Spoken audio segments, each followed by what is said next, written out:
Hello and welcome to PCI Webinars.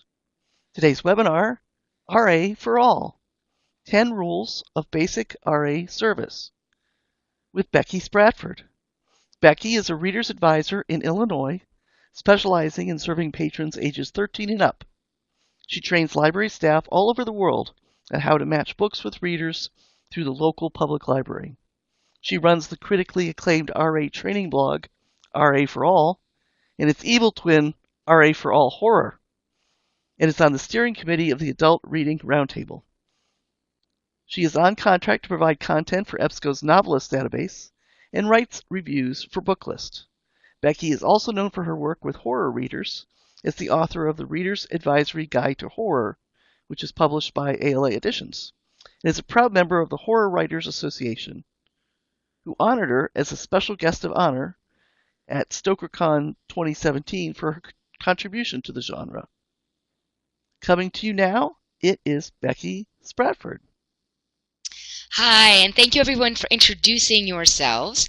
I do want to quickly mention that there, as Anne said, there are a bunch of handouts on the side.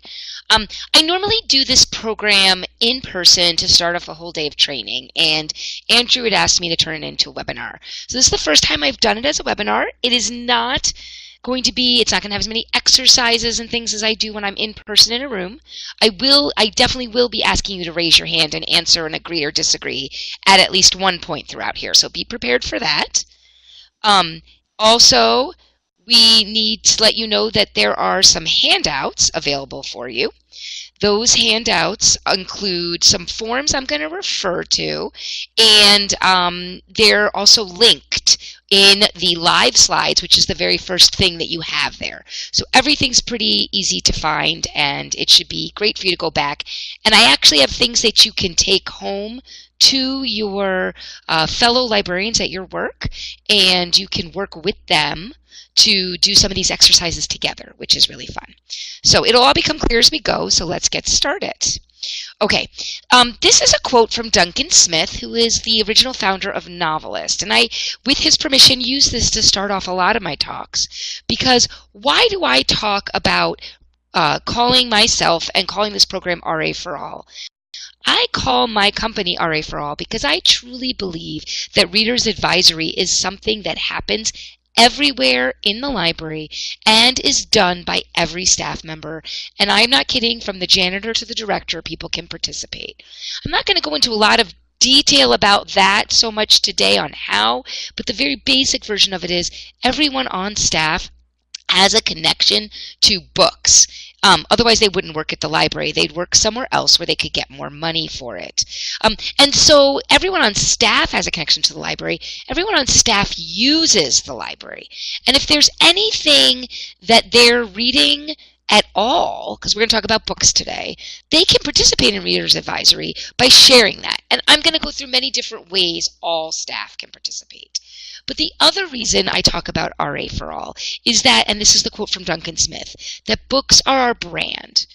They're not our business, but they're our brand. And there's nothing we can do to get away from that. If you ask, I talk about like asking like Family Feud. And if you go around and ask people, 9 out of 10 on the street, what do you think of when you think of libraries? The very first thing they will say is books. And if you ask the guy who only ever comes to the library and sits on Facebook all day, even while he's on Facebook, what do you think about when you think about the library? He will also say books. And you ask that family who only ever checks out DVDs, same thing. But what our business is reading. We really spend a lot of time working with reading, whether it's teaching children to read, helping with literacy, whether it's handing out books to read, whether it's taking in a story through a video or an audio or a TV show, or whether we're teaching people to have digital literacy, to identify fake news. Everything we do in our business is reading. And the big thing I find then, since we're talking about Reader's Advisory for All, the really big thing I want you to talk about, and what I'm going to talk about, is to stop thinking of Reader's Advisory as something that only a professional staff can do. That's again why I call it RA for All. And the best way to understand that everyone can be involved with your brand, the brand of books, and the business of reading, is to sort of flip your entire focus and think like a reader. And that's what I'm going to do today. Because when I learned Reader's Advisory, much of it was about, well, we can't give any our personal opinions to anyone. We have to ask them, what do they like to read, and then immediately discard anything we like. And that's not really, that's how we do it when we're physically answering a question that somebody says they like these kind of books. What other books might they like? But that's not all Reader's Advisory is. It's not just about that transaction. A lot of it is spreading that love that we have for being readers and for our favorite books, and helping somebody find another book that they're really going to like. So what I do is I say to people, I'm going to help you recapture your love of books as a reader.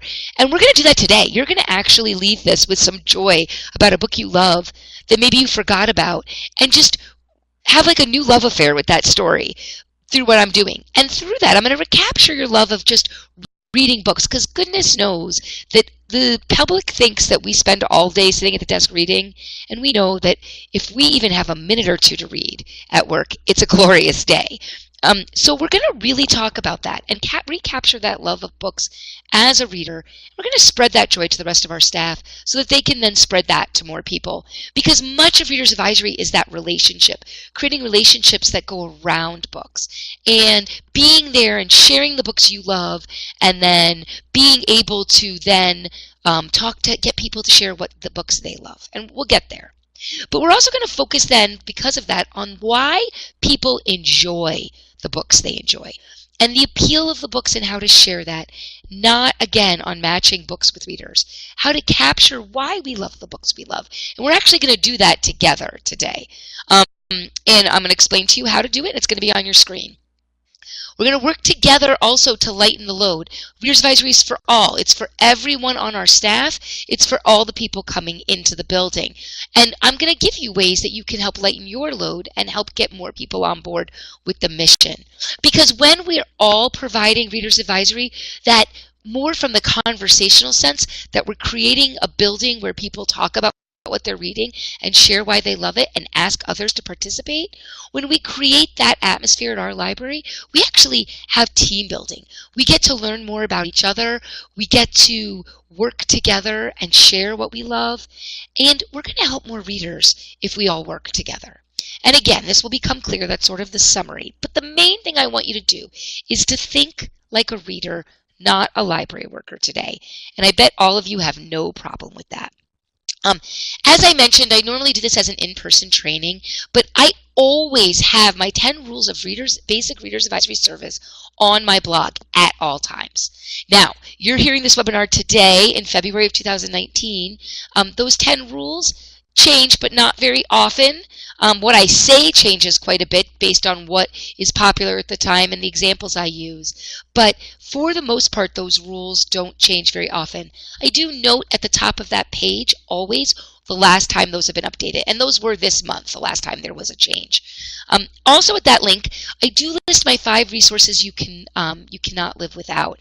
And I'm going to make it very clear to you, though, today that we're not going to get to talking about those, because to do those, I need an hour and a half. But there is narrative there about how you can use them, and I really highly suggest you look at those after. Also, we're going to be using the Vocabulary of Appeal handout that is the second handout in your downloads. But because I know it would have been hard to get that communicated to everyone, the crux, the text, most of the text from those handouts are going to be reproduced on the slides, because today you're going to need to use that. So what I need everyone to do right now, because they don't have the handout printed out, I need you to make sure you have a piece of paper available and a pen. You'll have a moment or two to get that, so hopefully you have one within reaching distance. But please make sure you grab one, because in just a few minutes you're going to have to maybe do some writing. It's going to really help quite a bit. And if you don't, you can do it later. All right, I'm going to get right into the rules. And like I said, you're going to be participating with writing, so if you still need to get that pen and paper, you have a couple more rules to get to it. But I want to start very much to my very first rule, and it's not my rule, it's Betty Rosenberg's rule, where she says never apologize for your reading tastes. That means you should never, but you should also never make your patrons apologize for your reading tastes. There's a fun list there of a non-judgmental list of what you should read from the millions. It's a little tongue-in-cheek, but it's also very illustrative of the fact that you can read whatever you want, whenever you want, and that's okay. There's still a lot of judgment out there about what people read and why. But let me tell you something.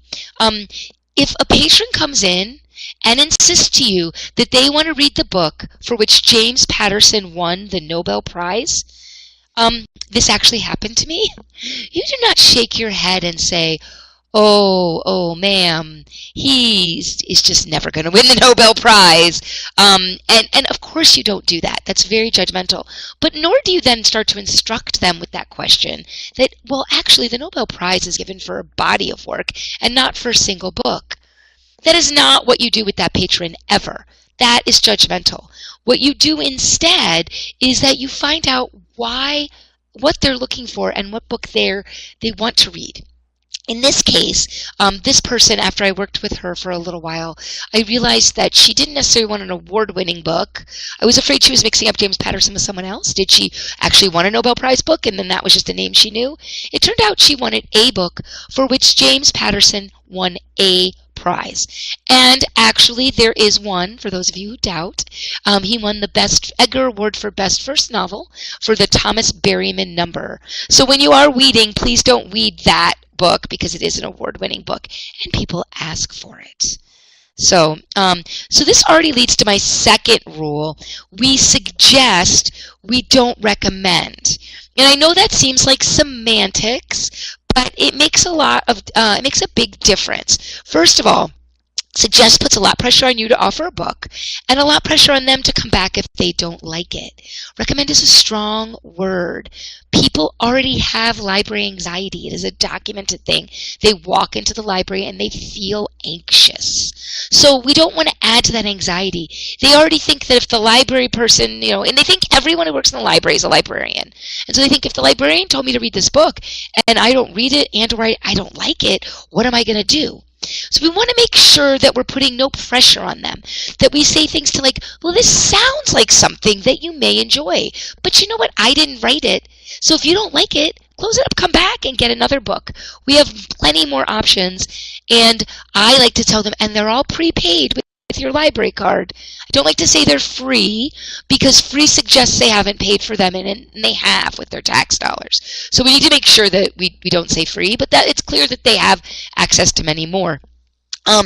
Also, you can say things to them like if you don't like it, if you're just suggesting it and they don't like it, you can say, well, let's try something else, right? That was just a suggestion.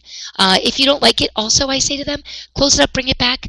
We're not going to even know if you read it or not, and they laugh when I say that, but they think we have some kind of library spidey sense, and we know. Recommend, people think they have to struggle through it. This is leisure reading, not school, so please try to suggest. But the other really big reason that I stress this suggest over recommending isn't just semantics. It's also for you. One of the biggest concerns I hear from people is, well, how do I talk about a book I haven't read or don't know anything about? And what I say to you is, you don't have to have read it. You don't have to know anything about a book to suggest it. You can use resources, which is one of my rules we'll get to. You can use a review. You can say, well, in this review in Booklist or in this Goodreads review, this person who gave it 5 stars said this, but then on the other hand, this person who gave it 2 stars said this. And that's a little way for me to sneak in one of my 5 resources, which is the 5-star and 2-star reviews on Goodreads, by the way. Because those are like real readers telling you, you don't need to have read it. Well, here's what someone said, so maybe you should try it. People don't need you to personally recommend the book. We expect that we have to have, but they don't expect that we've read it. So when we use the word suggest, we're giving ourselves room to suggest anything. Okay, which leads me to my third rule, which is that everyone reads a different version of the same book. I'm not really sure how much I can stress this and it not be too much, because this is probably the most important thing that I'm going to say to you today. And we're going to do a hand-raising activity in just a second. But the very first thing I want you to do right now is, with that piece of paper that I hope you've already found, is to write down the title of a book that you recently finished that you really enjoyed, or an all-time favorite. I'm going to keep talking. It's very important that you write something down because you're going to be using it for an exercise that you're going to do while I'm talking. We're not going to have time to work in groups together because we're virtual, but it will be very illustrative. So think of something. Now, the hardest thing I hear from people is that they think of like 4 or 5 books right away and they don't know how to narrow it down. Pick something that you feel strongly about in a positive way.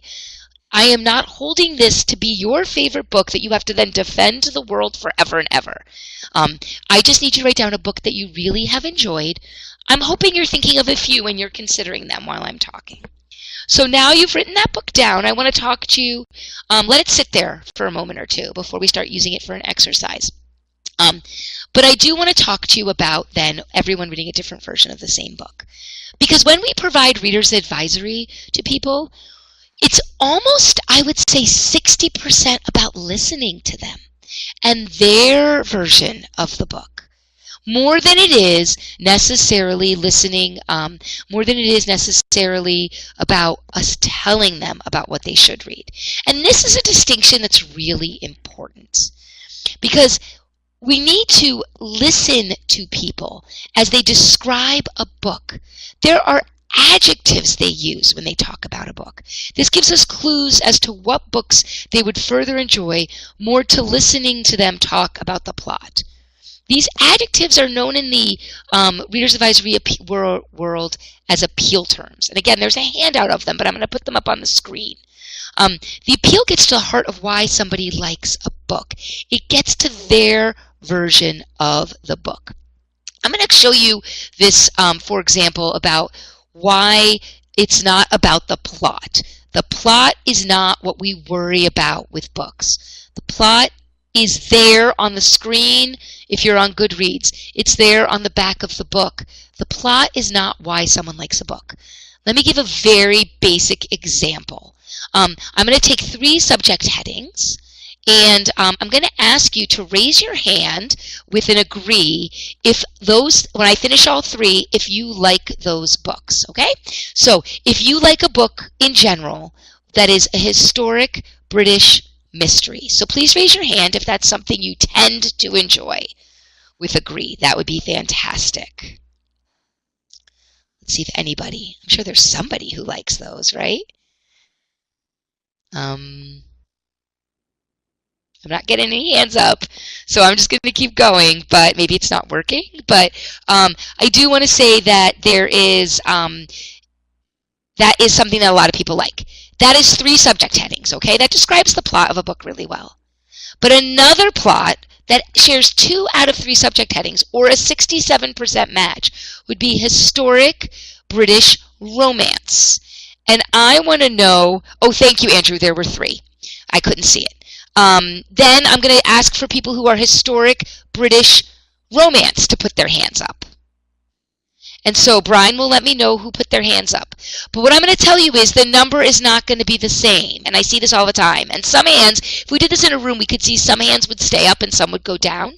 And the fact of the matter is that that is a 67% quote-unquote plot match. But it's not, because the appeal of a mystery, and it's 3 again, so that's strange, but I don't know if it's the same 3 people because I'm not in the room. That's okay. The fact of the matter is that when we look at a mystery and we look at a romance, the appeal of those is completely different, and that leads to why people don't like them. I want to give another example about everyone reading a different version of the same book, though. I want you all to think about the plot of the book you wrote down. Now, I know what the hand raise is going to be on this one, Brian, so I don't need you, but think about the book you wrote down with your plot. Think about what happens, that book I said that you wrote down, that you really enjoyed. Who goes where? I always say, like, who goes up the mountain and throws the ring into Mordor? Who falls in love with who? What physically happens? Now I want you, for a second, to step away from that book and think about those other titles you considered when I asked you to write something down. With those titles, I want you to now think, with that other title or 2, does it have the exact same plot as the first book, the one you wrote on your piece of paper? I'm going to tell you the answer is no. I've never had anybody say to me, I only like books with the exact same plot.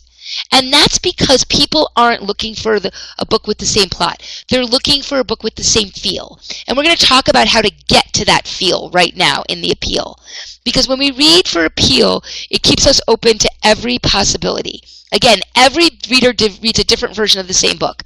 I cannot stress this enough. When we listen to a patron tell us why they like the book they read, you learn about their version of the book. If you've actually read the book, you have to listen harder because it may not be described the same way at all. Here's an actual example, and it's on your screen, The Lovely Bones by Alice Sebold. This is a book that are 4 different ways that it has been described to me. The same book. I want you to listen to these right now. For some, it's about the rape and murder of a young girl, even though she is dead, and narrating from heaven from page 1, and the description of her rape and murder is over after 20 pages. For others, it's a book about a family dealing with a crisis. For still other patrons, it's been described to me as a book about the mourning process. And then for yet another person, multiple people, this has been described to me since Susie is dead and narrating from heaven from the first page. Some people have told me the book is all about making them feel like something happens to you after you die. Even if you die very horribly, you go somewhere and something positive happens to you. A life after death story. That's 4 completely different versions of the exact same book. Appeal terms, which to take away the librarian mumbo jumbo, these adjectives, the way people actually describe a book, which I'm going to get to in a moment, can do it a little more empirically. We're going to go over this controlled language in a few minutes, again with each slide, but here are some words that might be used from that controlled language. The Lovely Bones is deliberate, measured, heartbreaking yet ultimately redeeming, dramatic, introspective, with intriguing and well-developed secondary characters, first-person narration from heaven, vivid, character-centered and complex, family-centered, inspirational, thought-provoking, tragic, some explicit but not gratuitous violence against children, bittersweet, darker, and philosophical. Now, of course, I'm drawing on the adjectives in this controlled language, and patrons do not walk in speaking this way. But readers do use a lot of adjectives. So let me give you some paraphrased descriptions of this book where people gave me many adjectives. So here's one.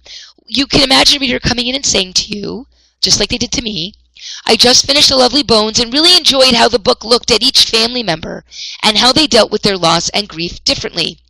So this reader liked the character-centered and family-centered and introspective aspects. This reader would probably also like Jodi Picoult novels of ordinary families dealing with an extraordinary crisis. You would not lead this reader toward books about the investigation of child murders. But there have been people who've described this to me as a book about investigation of the murder. Even though, by the way, and that's the little blurb the New York Times used, their version of the book in the bestseller list, and I had patrons angry at me for telling them it was a mystery, because it sort of explained it that it was a mystery. Because it's not, and I don't mind giving this away because the book's old enough and it's been a movie. But the family never finds out what happened to Susie. They know she's dead, but they don't know who did it. I believe they don't even find her body. We know where she's buried. We know who killed her as a reader. But my mystery readers were not satisfied with this book and felt like that they were sort of sold a bill of false goods, because to them they wanted a mystery and didn't get it. So we have to be very careful. The point is that you need to understand that readers, including yourself, are looking for a book with a particular feel, not a particular plot. And I want to say that again because you yourself proved it with your books that you thought about. Looking for a book with a particular feel, not a particular plot. And that feel comes from the areas that are in that handout of the vocabulary of appeal, which come from things like pacing, characterization, storyline, frame and setting, tone and mood, and style and language. We're going to go through all of those in a moment, and again, they're each going to have their own slide for you to contemplate. But I want to remind you again, though, that in keeping with the first rule, where we're non-judgmental, everything needs to be positive. So James Patterson does not write he does not write simplistically. He writes unembellished. He does that on purpose. And a book like The Goldfinch is not slow, and that's going to be a movie soon, so I'm using it as an example. It's measured pace. And one more quick example of how people talk that's not so detailed as the Lovely Bones I just want to run by for a minute. Those adjectives we're going to talk about. Let's take an author like Dan Brown, who's also a very popular author that we have patrons talking to us about. When people read Dan Brown, then when they come in, they don't start explaining the complicated plot. When they talk about why they like Dan Brown, they talk about the fast-paced action, the puzzles to solve, the exotic locations, the historical intrigue. That's what they're talking about, and that's what I'm trying to capture here. So I want to just mention rule 4 because we're going to go do these adjectives in a moment. We want to write down the adjectives about what you read because, as I mentioned, plot you can find. So I'm going to get you to sort of think about adjectives from a list I give you on the page, but I want to encourage you as you go through and do your own reading to always write down the adjectives. I'm going to talk about getting it down to 3 words in a few minutes. But if you write down the adjectives about what you read, you'll recapture your version of the book every time. Plot you can find anywhere. Because why you like the book, not what happens, is what matters. And those are our appeal categories, and we're going to go through those. So think about that, right, when you read every book. I'm going to go over each area of appeal in detail, and I want you to write down the adjectives that work for you. Some of them might be in that controlled language from this book, Joyce Sarix's Reader's Advisory Service in the Public Library, but that's just some words, and it's older. You can write your own adjectives down. Just don't write down what happens in the book. Think about the feel of the book. And use your own adjectives. For example, for tone, there's a tone I really like that isn't on there. Heartbreakingly beautiful. That's a tone I like. Another mood or tone I like is slightly askew. So it's not quite magical realism. It's not straight up fantasy. It's just a little bit off kilter. Any area you're going to write the heading down and maybe some words on your page unless you've downloaded the handout and you're doing it with that. But star any areas that you have the most opinion about. Now, some people say, well, I picked an older book and I can't remember specific things. And I'm going to walk you through each one and ask you leading questions in a moment. But the point is that if you don't remember something from an area, that's okay. It's not important to your version of the book. That's what's great about that. And I'm going to talk to you about a specific book in a few minutes, Severance by Ling Ma. And I have 3 words that I try to boil it down from my most popular areas. And what I'm going to say to you is normally when I do this in person, I have people in pairs and share with each other. I'm going to ask you when we're done and we've gone through this handout together to save what you've written down and to encourage another staff member to do the same. Show them the slides, have them walk through it too. And then the 2 of you sit down together and time yourselves for 2 minutes, sharing the book with each other, but only the appeal. Don't give any plot. You can give the author and the title and then say, share the book based on these larger areas of appeal and book talk it that way. And share it. It's hard at first, but it's a really great exercise. And then let them go and listen to them. It's a great way to practice listening and talking. But let's start doing this for yourself because it's not confusing till you do it. So here's pacing. I would like you to pick some words that describe your book. I'm going to ask you some leading questions to help you decide for your book that you wrote down. What is the pattern of your pacing in your book? Are the characters and plot quickly revealed or are they slowly unveiled? Is there more dialogue or is there more description? Dialogue means it goes faster. Is the book densely written or do you kind of just breeze through it? Are they like our friend James Patterson with short sentences, short paragraphs, and short chapters? And is there a prologue or an introduction to set up the story?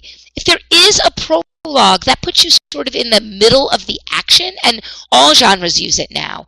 Puts it in the middle of the action and then pulls you back. So even if the book would move slower at the beginning because of lots of detail, that prologue makes you know that something exciting is coming and readers will rush to get to that and actually speeds up the plot. There are not a lot of words for pacing, but I'm not going to read you the words. They're on the screen while I'm talking. I know you all know how to read, so you can write down some words that really apply to your book. Again, if pacing wasn't important to you and your version of the book, you can't really think about it, then don't worry about it. And also, there are many books that are thick and dense that if you're someone who loves those kind of books, you may call it compelling and engrossing. Someone else might not. But I only am worrying about your version of the book today, not another person's version. Okay, let's move to characterization. Are the characters developed over time, or are they stereotypes that you recognize immediately? Is there a focus on a single character or on several whose lives are intertwined? When there's a big cast of characters, that's usually something I note about a book, even if I don't have an opinion about it, because I know it's something that is something I need to share with others when I'm book talking it, because it's important. Is the reader and also you could say there's a huge cast of characters without having to list all the characters. Is the reader expected to identify with characters or just observe them? So is it somebody you're in a romance, you're supposed to totally identify with the heroine and or the hero and invest yourself in whatever our characters are that are falling in love and finding love and participate in their story? Or is it a unreliable narrator like a girl on a train that you're just supposed to be wary of and watch and observe what happens? You might necessarily not want to be her friend. If you can remember, at what point of view is the story told from? And I don't mean if you can remember if it's like first person versus a third person omniscient. I don't need that specific, but can you remember if it's multiple people telling the story? If it was sort of a detached narration? I use Girl on the Train again as an example because it's a first person narration mostly by the main character Rachel, but then we do get flashbacks into other people's points of view, so we do get to go see other places in the story behind closed doors, things that Rachel isn't privy to also, so that's important. And there's lots of things to put down there. Are there series characters followed through and developed over several related novels?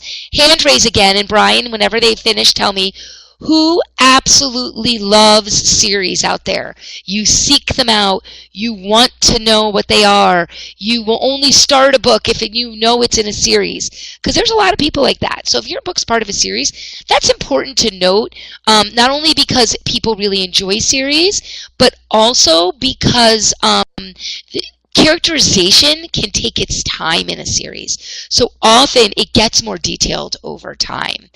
And I'm going to wait for Brian to report because I have another question for a hand raise as you guys are finishing that. 3 who love series. How about people who avoid series like the plague? Because there's also those people too.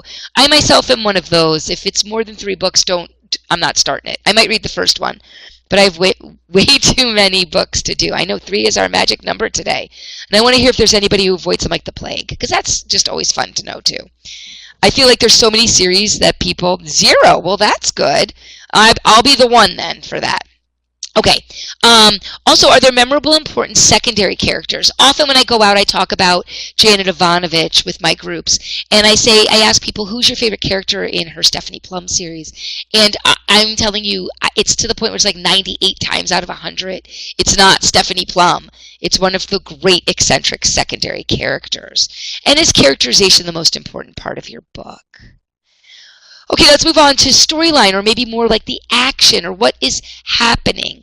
What is the author's intention in regard to storyline? And again, you should be writing down words for your book. Does the story emphasize people or situations and events? Is the focus of the story more interior and psychological or exterior and action-oriented? And does the story take place on more than one level? This is also the area where you talk about limiters. I don't talk about trigger warnings because you have no idea what's going to trigger someone. But if your book is steamy, sexually explicit, violent, you want to make note of that. Also, if an animal dies, that is way more important to note than if a kid dies. People feel much more strongly about that, 100%. I've had somebody who I gave the most grotesquely violent books to, and one time I gave her one book where one kitty cat gets it, and she literally, I'm not exaggerating, threw the book across the desk at me, demanding to know why I gave this to her.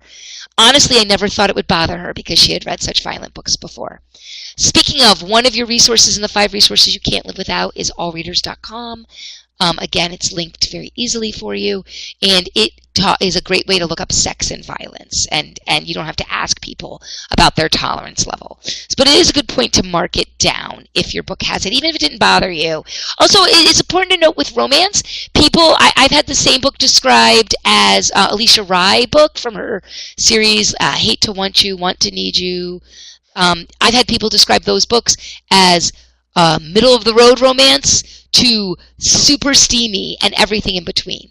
So it is in the eyes of the beholder. the limiters too. So those are a lot of words there that you can describe your book's storyline. And is it a character-centered versus an action-oriented book? Let's talk about frame and tone. So frame is also like setting. There are some terms there for you. So is the background detailed or minimal? So if it's a historical fiction or a Western or fantasy, your frame is going to matter. So I would suggest paying attention to that. Is there any sort of special detailed knowledge in your book or background frame? For example, does it take place in a specific place? Is it like a book set during a circus? Is it a legal thriller? So there's a lot of stuff in law rooms, things like that. And then the tone, right? Is the book, there's words there that describe it. Is it scary? Is it heartwarming? Does the tone dominate the reader's impression of the book? If it's a horror book, the answer is yes, right? If it's literary fiction, it might be yes. They're slightly darker in tone. If it's a romance, it's going to be lighter. Still serious, but lighter. Sometimes the tone is just in the middle. It's not that important. But there's a whole bunch of tones there and frames that you can think about for your book also. Try to talk for enough time for everyone to write down some words about their book. You can go back and do this after too with these slides, which again, they're linked. The link for the live slides is in the downloads. And then finally, style. Does the writing matter? Is the language more important than the story or the characters? Is it very lyrical or elegant, or is it just, unsophisticated and unembellished? Or not unsophisticated, that's negative. Sorry, unembellished and unpretentious is what I meant. Is there something very interesting about the style? Are there lots of flashbacks and things like that? So that's your book. Like I said, normally I would have you then talk to your neighbor and just describe your feel of your book, not what happens. But I want you to take this and download the vocabulary repeal sheet and go find a coworker to do this with, and have them write down a book they really like. Hopefully there were areas where you were frantically writing words down or you got really inspired. Those are the areas where you really want to think about your books and your areas that you want to start and focus on. And I talk about the 3 words, which I'm going to get to right after this one last rule before we talk about that. And that is, it's very important to read widely when you are working with readers so that you at least know about books and the book world. And I have a longer post on that link. Reading about books is just as important as reading the book. And in that, I talk about newsletters you can sign up for that keep you up to date on book news. But also, if you read Entertainment Weekly every week, cover to cover, that keeps you in the know of all the pop culture things and books also. And you can have conversations with people about the book world without reading any of the books. So I was talking recently about this book that was getting a lot of press called Made by Stephanie Land. And it's basically being described as nickel and dime meets eviction, but it's basically this woman who had to get by as a maid and what her life was like. It's a memoir. And I have not read it yet, but I've read all about it. Also, the new Marlon James, Red Fox, Black Wolf, or I'm not exactly sure the exact title. It's Marlon James. I'm on the whole list for it. But that's been everywhere, and it's being described as the African Game of Thrones. And just knowing that it's fantasy and that it's set with an African mythology is just very important to know. So you want to make sure, Red Fox, Black Leopard. So you want to make sure you know what's going on in the book world, and you can read about books. And I give you lots of ways you can do that and learn about what's going on easily in that link. But I want to talk about, and there is a handout, I'm sorry, I skipped ahead, the speed reading handout, which is also from Joyce Sarix's book. It's about how to speed read for appeal. That's another thing. It's two-sided. Another thing you can take and do with your coworkers. There's actual exercises on page 2 that you can do, but it actually walks you through how to speed read a book for its appeal. But you can also speed read a book for appeal 2 different ways. As a professional, by using something like Novelist to pull up, if you have it, to pull up the record for Novelist. And you can make these slides larger, but It's a screenshot from Severance, which I mentioned. And by the way, my 3 words for Severance that were most popular or most important to me were that it's a satire, it has a shifting time frame, and that it's character-centered. But if you don't even know what Severance is about, and I'm not going to take the time now because we only have about 20 minutes left, but you can speed read it like a professional, like a librarian on Novelist, where you get the genre, which is apocalyptic fiction and satirical fiction. You can get the themes, which are pandemic, apocalypse, and then a whole bunch of other appeal terms, so that it's culturally diverse, it's complex, it's character-driven, it's its own stories, and you can keep going on and on and on, and get a sense of the major appeal. Then you can also read reviews, and here I just have 2, but you can pull up the record if you have it and read all the reviews to get a sense of what happens and why. Now, one of the things I know, I did not pick a book I have reviewed in Booklist, but when I review books and they show up there, I really do focus on the appeal, and we're all told to. So there's not too much plot there. There's going to be a tiny little bit of plot and a lot of appeal. And then some read-alikes to really get you. And I would say Station 11, which is there on the right, the second book, is a great read-alike.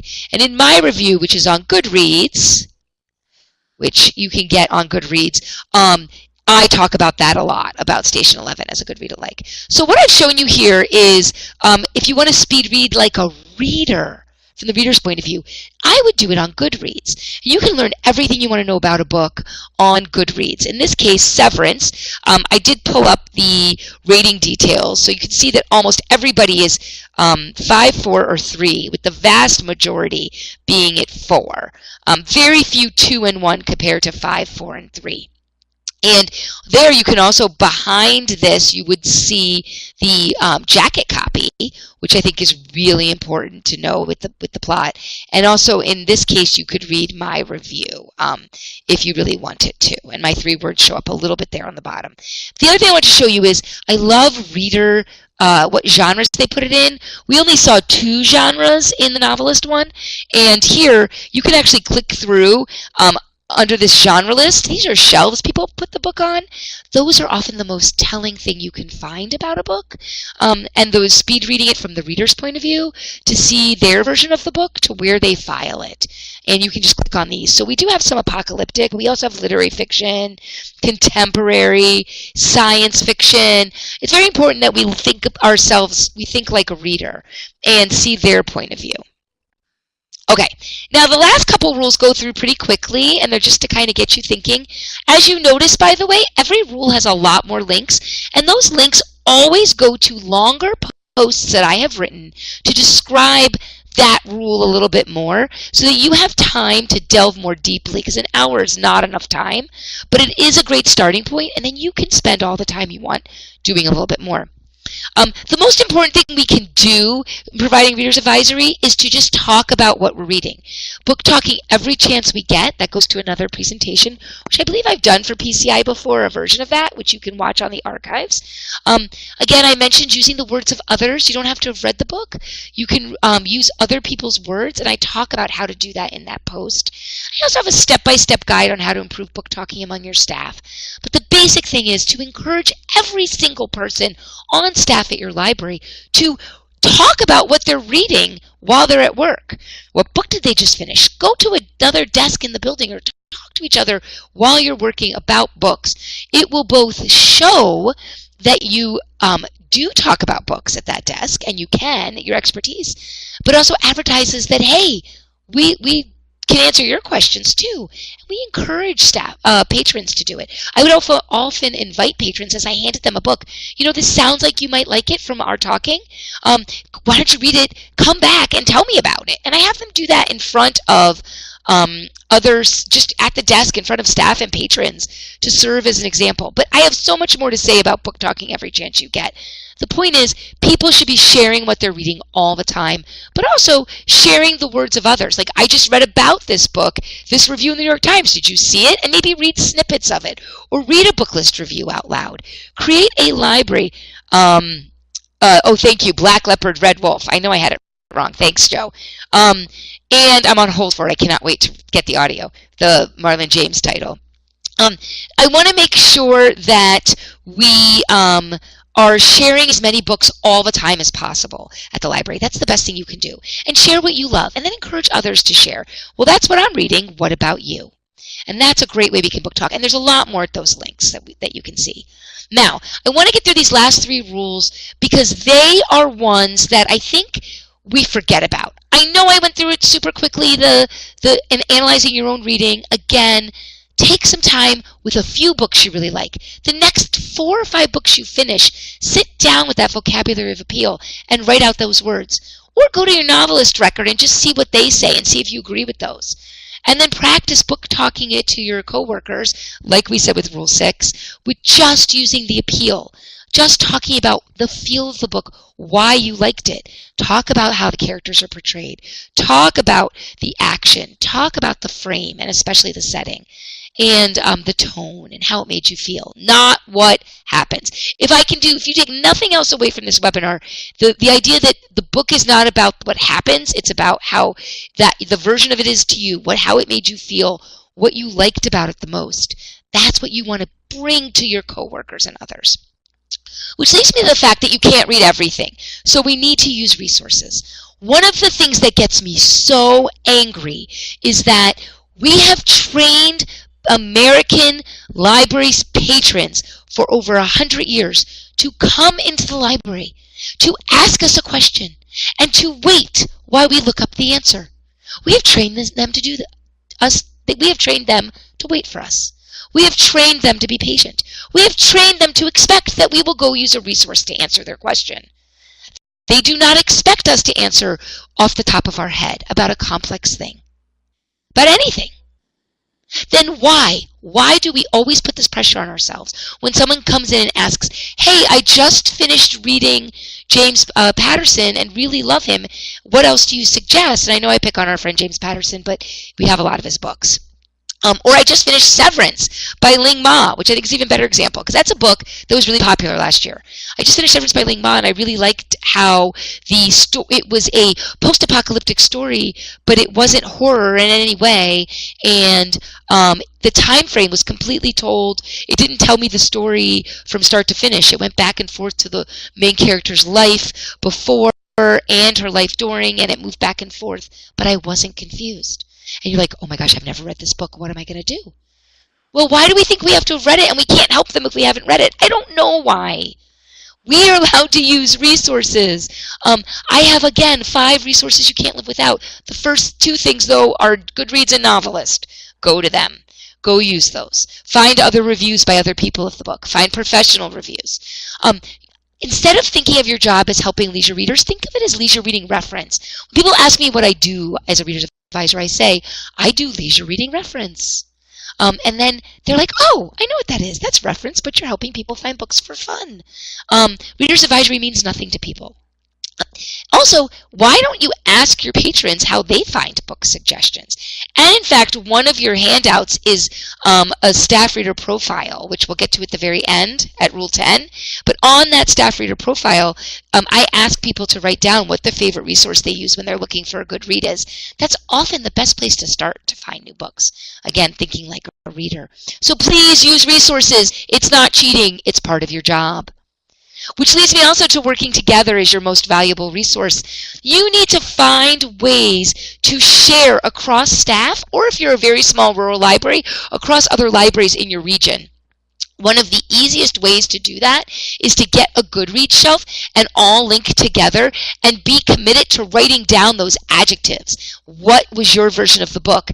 I like to tell people to get at least 3 adjectives down, but if we're doing it to share with each other, I ask you use Goodreads because everybody has it pretty much. Also, that's where our patrons are going for their information, so we want to be where they are. The plot is there on the entry already, for better or worse, the publisher's summary, but it's a standard that everyone gets when they open the Goodreads entry. So let's not argue about its worth. Let's just say, hey, it's what we got, and it's something everyone's seeing. And then you're not compelled to add plot. You can just talk about your version of the book in Goodreads.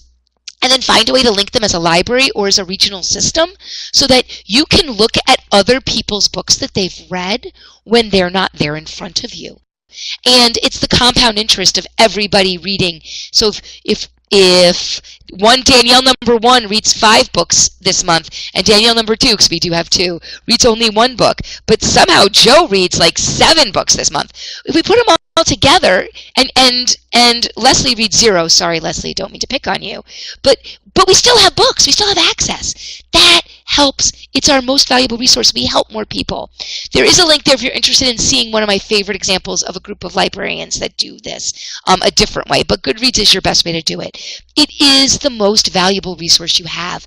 Pooling your knowledge and what you're reading, because your expertises are all different. Your personal interests are all different. So I love horror, and my coworker loves erotic romance, and I don't have time to read, nor do I want to read erotic romance, but I know she reads it, so I read her reviews. She reads my horror reviews. When she gets a horror question, she can answer it, again, using a resource, not just her personal knowledge, the resource being me, which is why working together is your most valuable resource.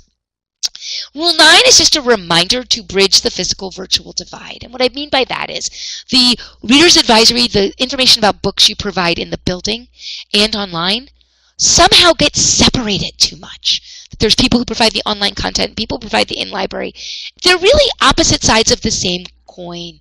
And you want to just find ways to make sure everything you're doing in the building gets online. Do you have a great display? Take a picture of it. Put it on Instagram. Bookstagram is huge these days. Put it on Instagram.